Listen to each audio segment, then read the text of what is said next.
नमस्कार, दैनिक भारत में आपका स्वागत है। पूरे बिहार में इलेक्शन बड़ा शांतिपूर्ण ढंग से चल रहा था कि सारण का मामला गर्मा गया। रोहिणी आचार्य के बूथ पे जाते ही हंगामा होता है और वो हंगामा इतना बढ़ जाता है कि 2 लोगों की हत्या कर दी जाती है। अभी ये मामला ठंडा ही नहीं हुआ था कि दरभंगा के जाले प्रखंड में, जो कि मधुबनी लोकसभा क्षेत्र में पड़ता है और जाले विधानसभा क्षेत्र में पड़ता है, वहां 4 लोगों को बोगस वोट के इसमें उठाया जाता है, पकड़ा जाता है, उसे थाने लाया जाता है और वहां उसे डिटेन कर दिया जाता है। लेकिन कुछ क्षणों के बाद लोग वहां थाने पे जमा होना शुरू कर देते हैं और देर रात होते होते उन 4 लोगों को वो भीड़ छुड़ा कर ले जाती है। प्रशासन हरकत में आती है, एफआईआर होता है और 4 लोगों की गिरफ्तारी होती है और विपिन बिहारी जो वहां के थाना इंचार्ज है उनको सस्पेंड कर दिया जाता है। लेकिन अब तक पूरे चुनाव में जो शांतिपूर्ण ढंग से चल रहा था, चुनाव खत्म होते ही नकाब भी आ गया, 3 तलाक भी आ गया, मुल्ला भी आ गया, सारी चीजें आ गई, एक समुदाय भी आ गया और राजनीति गर्मा गई। अशोक यादव जो कि मधुबनी लोकसभा के सांसद हैं, उनका बयान सामने आता है और बयान सामने आते ही वो सारी चीजें खुलकर सामने आ जाती हैं जो उनके दिल में थी। तो क्या मैं आपसे पूछना चाहता हूं कि ये जो मामला है किसी विशेष समुदाय का है या भारत की जनता का है? मैं इस बात का कभी समर्थन नहीं करता कि कानून हाथ में लिया जाए। जिसने भी जो किया है कानून को अपने हाथ में लिया है और कानून अपना काम करेगा। अशोक यादव ने कुछ लोगों का नाम लेते हुए उनको इसमें घसीटा, जैसे ऋषि मिश्रा हैं, फातमी जी हैं और जाले के जो पूर्व विधायक हैं, उन लोगों का नाम उन्होंने लेकर के जो कुछ भी कहा वो भी मैं आपको सुनाने जा रहा हूं। और मैंने ऋषि मिश्रा से इस बारे में बात की, उन्होंने जो कुछ कहा वो भी आपको सुनाने जा रहा हूं। सुनिए क्या है और राजनीति कितनी गर्मा रही है। क्या इस राजनीति को आगे बढ़ना चाहिए या इसे ही फुल स्टॉप लगा देना चाहिए और जो कानून है वो अपना काम करे। जिन्होंने कानून तोड़ा है उसको सजा मिले और जो भी प्रक्रिया है, कानूनी प्रक्रिया, उसमें जो भी संभव है कानून अपना काम करेगी। धन्यवाद। सुनिए इन लोगों के मुसलमानों को गांव में जाइए, 25 से 30% लोग गांव में रहते हैं वोटर। इनका मतदान कितना होता है? जब बूथ स्टैंपिंग करते हैं तो इनका मतदान 70 और 80% होता है। कैसे हो जाता है? उनका बयान देख लीजिए, अली अशरफ फातिमी का वीडियो फुटेज दे देंगे। वो कहता है कि देश का शरिया कानून लागू होना चाहिए, हम शरिया कानून के पक्ष में हैं, हम 3 तलाक रहना चाहिए उसके पक्ष में हैं।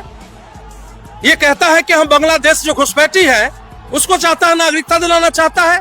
रोहिंग्या मुसलमान के वो पक्ष में है। जहां जहां मुसलमानों का बूथ है वहां पर फर्जी मतदान करे कि आप जाके जांच कीजिए, कुछ गांवों में जाके सैंपल टेस्ट लीजिए। जो मर गए हैं उनके नाम पर भी वोट गिरा हुआ है, जो विदेश में रहते हैं, बाहर रहते हैं, उनके नाम पर भी वोट गिर गया है। प्रयास किया गया था एक कौम के द्वारा कि भारी मात्रा में बोकस वोट गिराने की योजना बनाई गई थी और बोकस वोट गिराया भी गया। बुर्का पहन के फर्जी आईडी लेके वोट गिराया गया, वोट गिराने का प्रयास किया गया। ये लोग जो आरजेडी के लोग हैं, इंडिया गठबंधन के लोग हैं, ये हमेशा लोकतंत्र के विरोधी हैं। हमेशा चाहते हैं कि लोकतंत्र का चीरहरण करें, लोगों को अधिकार से वंचित करें और वोट बाय जबरदस्ती या तो स्टैंपिंग करके या फर्जी मतदान करके ये हमेशा चाहते रहे कि हम जीत जाएं। ये पूरे लोकसभा में हुआ है, हमको लगता है पूरे बिहार में हुआ है। हम चुनाव आयोग से आगे मांग करेंगे कि जो बुर्का लगा के जो लोग वोट डालते हैं उस पर रोक लगाया जाए या वहां पर ऐसे महिला को दिया जाए जो बुर्का को चेक करे। ये धर्म के आड़ में ये लोकतंत्र की हत्या करना चाहते हैं, ये धर्म के आड़ में लोकतंत्र का चीरहरण करना चाहते हैं। और उस थाने में वहां का पूर्व विधायक बैठा हुआ था ऋषि मिश्रा, उसका वीडियो जो सीसी कैमरा लगा है उसको फुटेज को खंगाला जाए। क्या मतलब है कि सामने वहां जाता है पूर्व विधायक बैठता है उसको छुड़वाने के लिए? ये प्रशासन का काम है कानूनी कार्रवाई करना। कानूनी जो होता कानून के दायरे में आता, बेल देता या जेल जाता, यह प्रशासन का काम है। कोई एक पूर्व विधायक थाने पर जाके उस पर दबाव क्यों बनाता है? और ऐसे लोगों पर अभी तक एफआईआर क्यों नहीं किया गया? ऐसे लोगों पर एफआईआर होना चाहिए, उनकी भी गिरफ्तारी होना चाहिए, चाहे रामनिवास प्रसाद पूर्व विधायक हो कि ऋषि मिश्रा हो। और जो लोग उस गैंग के अगुआ थे, उस पर भी बाई नेम अभी तक एफआईआर नहीं हुआ है। ये दोनों पूर्व विधायक उस भीड़ को उकसाया है, उकसा के ऐसा हमला कराया है, थाने पर हमला कराया है, यह लोकतंत्र पर भी हमला है और पुलिस के वर्दी पर भी हमला है। ऐसे लोगों पर सख्त से सख्त कार्रवाई करना चाहिए। और जो आरजेडी का प्रत्याशी इस बार है मधुबनी लोकसभा से, उनको इस पर ध्यान देना चाहिए, बोलना चाहिए कि ये लोकतंत्र के लिए सही है कि गलत है। उनको बोलना चाहिए कि थाने पे जो मॉब गया वो लोग कौन थे, मवाली थे, ये लोकतंत्र के रक्षक थे या मवाली थे, ये लोकतंत्र को हत्या करने वाले थे। इस पर उनको बयान देना चाहिए था, लेकिन वो बयान नहीं देंगे क्योंकि वो तुष्टिकरण की राजनीति करते हैं, सिर्फ और सिर्फ मुसलमानों की राजनीति करते हैं। उनका बयान देख लीजिए, अली अशरफ फातिमी का वीडियो फुटेज दे देंगे। वो कहता है कि देश का शरिया कानून लागू होना चाहिए, हम शरिया कानून के पक्ष में हैं, हम 3 तलाक रहना चाहिए उसके पक्ष में है। ये कहता है कि हम बांग्लादेश जो घुसपैठी है उसको चाहता है, नागरिकता दिलाना चाहता है, रोहिंग्या मुसलमान के वो पक्ष में है। ये लोकतंत्र हत्या हुआ है। क्या अशोक जी क्यों बौखलाए हुए हैं? 4 तारीख में अभी समय है, 4 तारीख के बाद आप बौखला जाइएगा।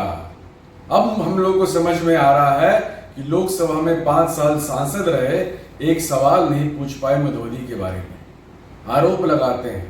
सच्चाई जानिए अशोक जी, कानून सबके लिए बराबर होता है और कानून से ऊपर कोई नहीं होता है। जांच होने दीजिए। और वैसे भी इलेक्शन कमीशन हो, पुलिस हो, सब कुछ तो आप लोगों के हाथ में है, जांच करवा लीजिए। ऐसे झूठा अनर्गल आरोप लगाना बंद करिए। आपको लोग समझ चुका है, गांव तो जाते नहीं, लोगों से तो मिलते नहीं, 5 साल मिले नहीं, सांसद के रूप में मिले नहीं, एमएलए थे तब भी नहीं मिलते थे। कब तक नाम पर चुनाव जीतना चाहते हैं आप लोग? 4 तारीख का इंतजार करिए।